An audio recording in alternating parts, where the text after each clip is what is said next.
வணக்கம் ஃப்ரெண்ட்ஸ் சூரியன் டைம். இப்போ வந்து பார்த்தீங்கன்னா, ஏற்கனவே வந்து மாண்புமிகு முதல்வர் அவர்கள் வந்து பார்த்தீங்கன்னா, அண்ணா அறிவாலயத்துக்கு வந்து 11 கோரிக்கைகள் வந்து சப்மிட் பண்ணியிருக்கேன். அ அது எது குறித்துன்னு பார்த்தீங்கன்னா, தேர்தல் வாக்குறுதி பத்தி 11 தேர்தல் வாக்குறுதிகள் குடுத்தேன். இப்போ இன்னொரு 11 தேர்தல் வாக்குறுதி கடிதம் வந்து அவருக்கு நாளைக்கு போஸ்ட் பண்றேன். ஏன்னா, அந்த 11 தேர்தல் வாக்குறுதிகள் வந்து திமுக அறிவிக்கையில இடம்பெறணும்னு சொல்லிட்டு, இப்போ அப்படியே வாசிச்சு காட்டுறேன் பாருங்க.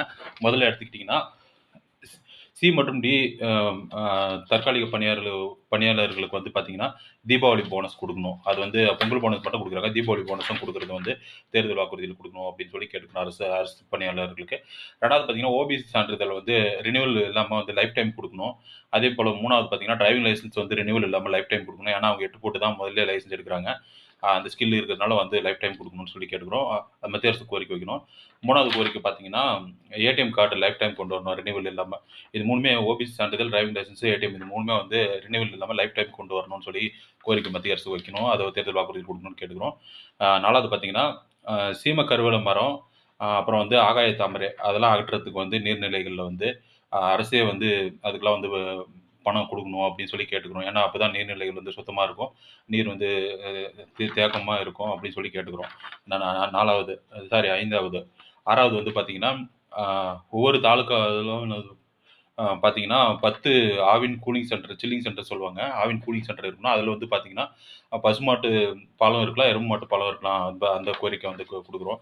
அது 6வது. 7வது பார்த்தீங்கன்னா, போலீஸ் வெரிஃபிகேஷன் சர்டிஃபிகேட் சட்டம் ஒழுங்கை பாதுகாக்கிறதுக்கு வந்து போலீஸ் வெரிஃபிகேஷன் சர்டிஃபிகேட் வந்து தனியார் நிறுவனங்கள்ல வேலைக்கு போறவங்க, கம்பெனில வேலைக்கு போறவங்களுக்கு வந்து போலீஸ் வெரிஃபிகேஷன் சர்டிஃபிகேட் வந்து கட்டாயப்படுத்தணும்னு சொல்லி கேட்டுக்கிறோம். அப்பதான் அவங்க மேல எந்த கிரைம் ரிப்போர்ட்டும் இல்லாம வந்து அவங்க பணியிடத்தில செக்சுவல் ஹராஸ்மென்ட் இல்லாம வந்து ஒர்க் பண்ணுவாங்க அப்படின்ற நம்பகத்தன்மை வரும். நன்னடத்தை சான்றிதழ் மாரி அது பயனுள்ளதா இருக்கும். ஆ ஏன்னா மத்திய அரசு 3 சட்டங்கள் இருக்கு. இருந்தாலும் வந்து இது மாநில அரசு கொண்டு வரணும்னு சொல்லி கேட்டுக்கிறோம். ஆ 8வது பார்த்தீங்கன்னா, முதல் தலைமுறை பட்டதாரிக்கு வந்து பார்த்தீங்கன்னா, பிரைவேட்ல படிக்கிறதுக்கு டாக்டர், வக்கீல், இன்ஜினியர் அவங்களுக்கு எல்லாருக்குமே வந்து டியூஷன் ஃபீஸ் குடுக்கணும் அப்படின்னு சொல்லி கேட்டுக்கிறோம். அது 8வது. 9வது பார்த்தீங்கன்னா, கோல்ஃப் விளையாட்டு மைதானம் வந்து தமிழகத்தில அதிகரிச்சு ஒலிம்பிக்ல கோல்ஃப் விளையாட்டுல வந்து சாதிக்கிறவங்க எண்ணிக்கை வந்து அதிகரிக்கணும்னு சொல்லி கேட்டுக்கிறோம் 9வது. 10வது பார்த்தீங்கன்னா, பெண்களுக்கு வந்து திருமணம் ஆகும்போது அவங்களுக்கு வந்து வெள்ளி கொலுசு வந்து ஒரு பேர் வெள்ளி கொலுசு வந்து குடுக்கணும். அதேபோல ஆண்களுக்கு வந்து வெள்ளி காப்பு வந்து இலவசமா அரசு சார்புல குடுக்கணும் அப்படின்னு சொல்லி கோரிக்கை வைக்கிறோம். 10வது. 11வது பார்த்தீங்கன்னா, ஒவ்வொரு வட்டாரத்திற்கு ஒரு சர்க்கரை மில்லு. ஏன்னா சர்க்கரை மில்லுன்னா கரும்பு கொள்முதல் பண்ணுவாங்க.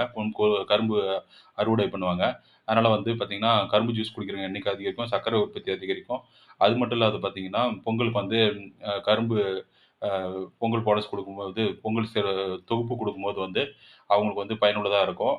அதனால கரும்பு மில்லு, சர்க்கரை மில்லு வந்து ஒரு வட்டாரத்துக்கு 1வது கொண்டு வரணும்னு சொல்லி கோரிக்கை வைக்கிறோம். Thank you.